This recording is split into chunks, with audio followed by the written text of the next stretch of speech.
Well, hello world. Hey everybody. It's May 8th. I guess where I'm at. Church is closed. It's always closed. Church is like a good place most of the time, but it's closed. Like 7-Eleven is open all the time. Church is just 7-Eleven is right there. I'm going to get energy drinks. It's 48 degrees and windy.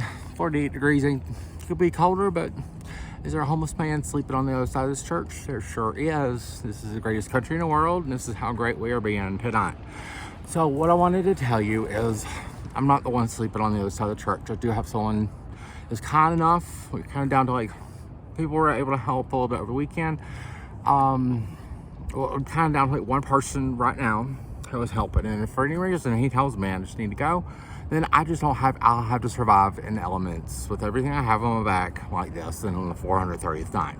It's just how real reality is. I wanted to talk about something more happier though, and that would be my doppelganger, Lindsay Lohan. Do you think I look like Lindsay Lohan? Do you think we're both crazy? Do you think we look a little bit alike?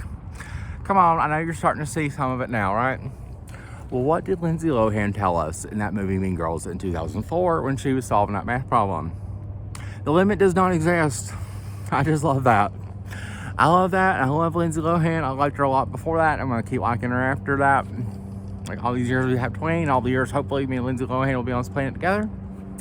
But so the limit does not exist. That's just the concept of this video. It's kind of like, you know, when I say I need help, like the amount of help I need, like the limit kind of does not exist. All I really ever have wanted, needed, like I would get tremendously better, like so fast if this was to ever happen.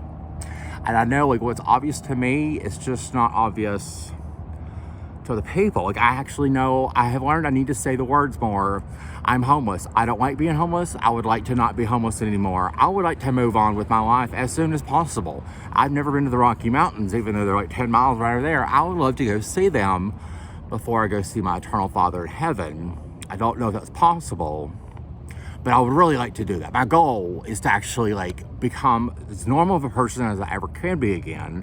But I'm trying to have a black eye because someone took my phone. The person that was the only person in the world the other night who cared enough for me to stay warm ended up just taking my phone. So he punched me in the eye, then got the phone back, and then I went to 4 different employers, and I'm trying to get a job because it's so important. Like I already knew that before I even went to Elon University.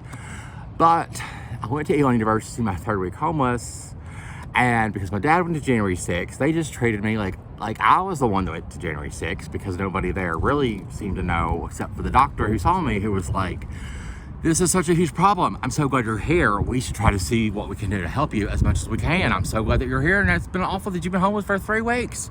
All of that already happened. That was like history of September 2022, and here it is, 40 degrees, and I'm talking to you in my video today. But the limit does not exist. So I really only need kind of like that safe, consistent place to be, which is like the GoFundMe that's been over a month old is like still there, because it's like if I had a hotel room, if I had somewhere I could just put all my stuff, and like I know you probably went to like, you know, a family member's house, or maybe they moved or something, or you're in a new place, and just like you learn how the dishwasher works, or where the plates are, you know, how the dryer works, or like, you know, imagine having to already do that over 250 times in 1 year. That's part of being homeless. So that's just something else that people need to know. The limit does not exist about the infinite amounts of confusion and pain and like just like constantly things that you didn't ever think about, like I'm always thinking about now. Other things on the limit does not exist. I'll talk about my parents for a bit. We love them, our parents in general, and mine. People particularly seem to love my dad. Like I said before, like Francis Diana Spencer is how my dad seems to be loved, or at least was until I did that video, which was now like 700 views, of how he made me homeless in 2016, and I kept that pretty much basically a secret for like 7 years. The limit does not exist on that video. Like, if I was to drop dead right now in the next 5 minutes, which is, I have a 16 times higher chance of cardiac arrest than someone with a home. So it could totally happen. I mean, it's like, will I make it back in 10 minutes? We just never know, because I've already beat the odds A limit does not exist on that. Like the likelihood of my mortality is just like, it's sky high. It's like, do I think, like, I'm wondering, will I be alive to see Christmas Day this year? It's just going to be another day homeless for me, but will I even be there on this planet for it? It's just kind of like, you have to understand that's where I have to be now.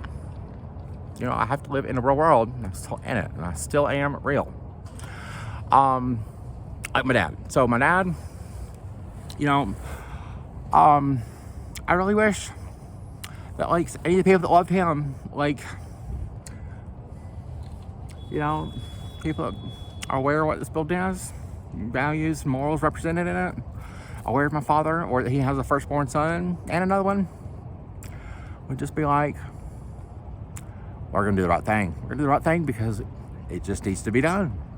Because Nathan would love to go to Rocky Mountains and just relax, not be freezing to death. And like doing videos a day like this and being like, oh, I'm at 6 minutes, I better hurry up. It does not exist on how much I can still love and do still love my mother, my father, my brother. I mean, I don't know why that's ever been put into question, but I feel like it has.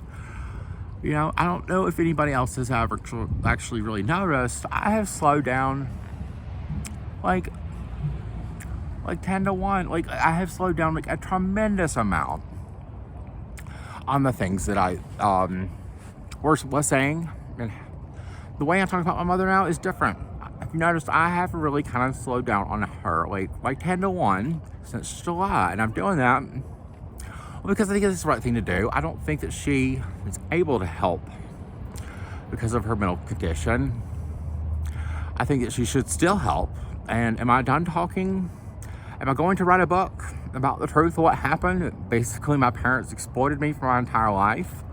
And did my mother actually go to Paris 3 times and hate it? Am I homeless now for 430 days? Yes, that's all actual fact. We're not gonna act like it didn't happen, okay? My dad, was he in Maine in 2020 with multimillionaires, and is he apparently unable to feed himself now?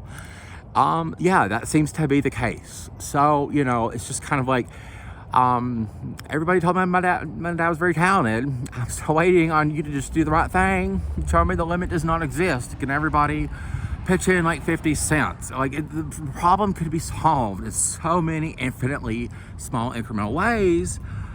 I'm spending most of my time right now trying to get Elon University or anybody affiliated with the university to see the horrible injustice that was created when I showed up there in my 3rd week homeless.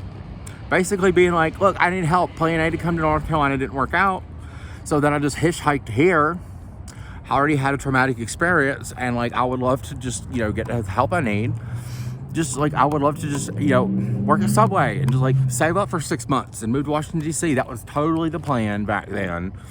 Living in Washington, D.C. in the future, still totally not something I would want to do. You know, like, I'm not somebody that's just like, you know what, I want to have the most miserable life for as long as possible and make everybody feel bad. Like, that's never been my goal. I used to be number 1 on the swim team.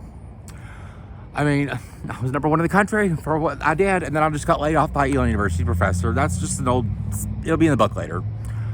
The limit does not exist. How much we can love, how much we can help, how much pain we can experience, how long it drags on. I mean, Lindsay Lohan, we need to keep watching her. We need to help Nate. We need to just do the right thing, and no one's watching. And when someone is doing the wrong thing, they might get a YouTube video that will be on there, whether I am alive in the next 10 minutes or not, forever. And other places.